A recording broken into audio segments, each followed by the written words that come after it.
اسلامی تقویم ہجری کا کیلنڈر حضرت عمر نے بنایا رضی اللہ تعالی عنہ نے، اور اسی تقویم کے مطابق وہ سال کی پہلی تاریخ کو اس دار دنیا سے آخرت کی جانب عازم سفر ہوئے۔ گویا جب ہجری سال کا آغاز ہوتا ہے تو سب سے پہلے ہمیں حضرت عمر فاروق کی یاد تڑپاتی ہے، ان کی شہادت کا تذکرہ تازہ ہوتا ہے، اور اطراف و اکناف عالم میں ان کے ذکر کی خوشبو سے، ان کے تذکرے کی مہک سے مشام ہستی منور ہوتے ہیں۔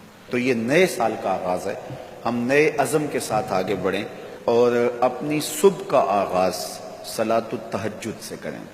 تہجد کے لمحے اللہ کی رحمتوں کے نزول کے خاص لمحے ہوتے ہیں۔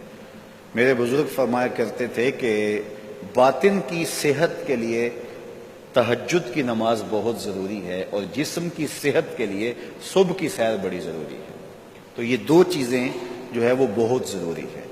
تو بالخصوص یہ بچے جو ہیں، جب اس عمر میں یہ ان کی عادت پختہ ہو جائے گی تو یہ زندگی کی آخری سانس تک باقی رہے گی۔ میرے بزرگ فرمایا کرتے تھے کہ مجھے تہجد کا عادی میری ماں نے بنایا۔ وہ کس طرح کہتے ہیں کہ جب تہجد کا وقت ہوتا تو میری ماں میرے پاؤں آ کے دباتی تھی اور میں جلدی سے اٹھ جاتا، تو وہ تہجد کے لیے مجھے مصلی پہ بٹھاتی۔ اس کے بعد نماز فجر ادا کیجئے، اور سورۃ یاسین جو شخص اپنے دن کا آغاز سورہ یاسین سے کرتا ہے، سارا دن اس کی حفاظت ہوتی ہے، شیاطین سے، شریروں سے، شر سے، گناہوں سے اور بہت سارے معاملات سے، اور نادیدہ حملوں سے، بہت کچھ چیزوں سے اللہ تعالیٰ اس کو محفوظ رکھتا ہے۔ تو سارے سورہ یاسین کی تلاوت اپنے معمولات میں شامل کر لیں۔ نماز فجر کی ادائیگی کے بعد آپ ہلکی پھلکی ورزش ضرور کیجئے۔ جو قوی مومن ہے، طاقتور مومن ہے، کمزور مومن کی نسبت اللہ کو زیادہ محبوب ہے۔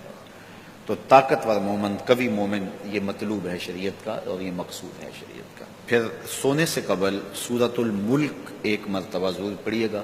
جس طرح سورہ یاسین پڑھتے ہیں تو سارا دن آپ کی حفاظت رہتی ہے، اور سورہ ملک اگر پڑھتے ہیں تو ساری رات آپ کی حفاظت رہتی ہے۔ اور سورہ واقعہ ایک مرتبہ یہ زندگی میں معمول بنا لیں، کیونکہ ہمارے جو معاشی مسائل ہیں اس کا بہترین روحانی حل سورہ الواقعہ ہے۔ سورہ الواقعہ کی تلاوت کرنے والا کبھی بھی کنگال نہیں رہتا۔ میں جب بھی اللہ کی توفیق سے یہ محسوس کرتا ہوں کہ ادارے کو وسائل کی ضرورت ہے تو سورہ واقعہ کو زیادہ پڑھنا شروع کر دیتا ہوں، تو اللہ خزانہ غیب سے مدد فرما دیتا ہے۔ اور جب بھی کبھی میں چاہتا ہوں حرمین طیبین میں حاضری کے لیے، تو سورہ واقعہ کی تلاوت میں لازمی کرتا ہوں، اس نیت سے کہ اللہ اس کی برکت سے، وہاں چونکہ 1 کے بدلے میں جو ہے وہ ثواب ہے، تاکہ جو ہے وہ زیادہ سے زیادہ اللہ تعالیٰ وسائل عطا فرمائے۔ تو یہ ساری جو بہاریں آپ کو نظر آ رہی ہیں، اس میں بہت سارا حصہ سورہ الواقعہ کا ہے۔ جس معاشرے میں ہم جی رہے ہیں یہ ناہموار معاشرہ ہے۔ یہ ہمارے خاندانی نظم ہو تو وہاں بھی عجیب سی بولی اور عجیب سی لینگویج ہوتی ہے، اور ہمارا دیہاتی کلچر بھی، ہمارا شہری کلچر بھی، وہ بھی عجیب سا ہوتا ہے۔ اسی طرح جو ہے وہ یہ ہمارے مدارس کی، مساجد کی دنیا بھی، یہ بھی ایک الگ کائنات ہوتی ہے۔ تو اس میں بھی مخصوص ایک طریقہ کار ہے اپنے مد مخالف کے لیے اور اپنے مد مقابل کے لیے۔